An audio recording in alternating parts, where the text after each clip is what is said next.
Hello అండి, welcome back to Manisha Paturi YouTube channel. మీలో ఎవరైనా మన ఛానల్ని ఫస్ట్ టైం చూస్తున్నట్టయితే లైక్ చేయండి, షేర్ చేయండి, సబ్స్క్రైబ్ చేసేయండి. ఊరు నుంచి అయితే అత్తమ్మ వచ్చారండి. తను వచ్చి 1 వీక్ అవుతుంది. మా వదిన వాళ్ళ ఇంటి దగ్గర ఉన్నారు అండ్ ఈరోజు మన ఇంటికి వస్తున్నారు.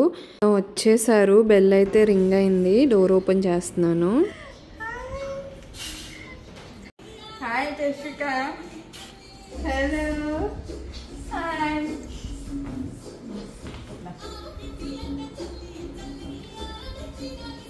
అసలు కంటే వడ్డీ ముద్ద అంటారు కదా, అలాగే ఉంది. చూశారు కదా, రాగానే జెసికాని ఎత్తుకున్నారు. ఇక్కడైతే నా అవతారాన్ని మీరు కొంచెం ఇగ్నోర్ చేసేయండి. ఎర్లీ మార్నింగ్ వచ్చారు. ఇంకా వస్తున్నారు అని అంటే మనకి ఏదో ఒక లగేజ్ వస్తుంది కదా. ఏమేమి తీసుకొచ్చారనేది చూద్దాము. ఫస్ట్ అయితే కాలీఫ్లవర్ పచ్చడి తీసుకొచ్చారండి.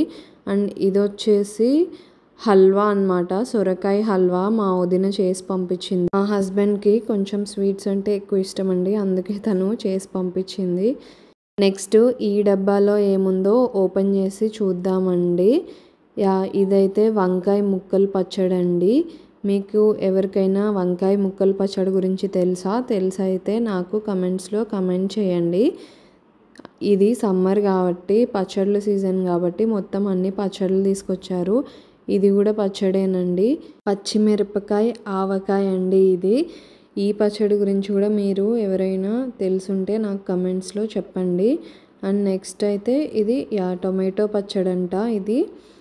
ఆ తర్వాత ఇది కొబ్బరి పొడి అండి, కొబ్బరి కారం అంటారు కదా, వెల్లుల్లి కొబ్బరి కారం. స్మెల్ అయితే అదిరిపోయింది. వెల్లుల్లి వేస్తే ఆ ఫ్లేవరే వేరు కదా. ఇది ఓపెన్ చేసి చూద్దాము. ఇందులో ఇది కూడా పొడేనండి, మునగాకు పొడి. మునగాకు పొడి మన డైట్లో యాడ్ చేసుకుంటే చాలా మంచిది కదా. ఈ క్యాన్ వచ్చేసి పల్లి చిక్కీ అండి. ఒకసారి టేస్ట్ చేసి చూద్దాం ఎలా ఉందో. చాలా బాగుంది టేస్ట్ అయితే, నాకైతే చాలా బాగా నచ్చింది. నెక్స్ట్ చూసేద్దామండి.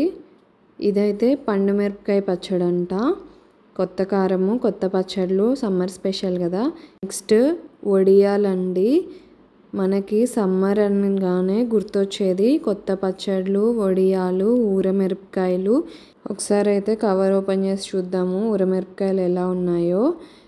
చాలా బాగున్నాయి, మంచిగా ఊరాయి. అండ్ ఇవి వచ్చేసి కొత్త రకం వడియాలంట. గోరుచుక్కుడుతో పెట్టారంటండి ఈ వడియాలు. మీలో ఎవరికైనా ఈ గోరుచుక్కుడు వడియాల గురించి తెలుసుంటే నాకు ఒకసారి కామెంట్స్లో చెప్పండి. వీటిని కూడా ఊరమిరపకాయలాగే ఊరబోసి పెడతారంట. నేనైతే ఫస్ట్ టైం వింటున్నానండి ఈ గోరుచుక్కుడు మిరపకాయల గురించి. మీకు ఎవరికైనా తెలుసుంటే నాకు ఒకసారి కమెంట్స్లో చెప్పేసేయండి. మా అత్తమ్మ వస్తా ఇవన్నీ తీసుకొని వచ్చారండి. మా వ్లాగ్ కనుక మీకు నచ్చినట్టయితే లైక్ చేయండి, షేర్ చేయండి, సబ్స్క్రైబ్ చేసేయండి. Thank you for watching.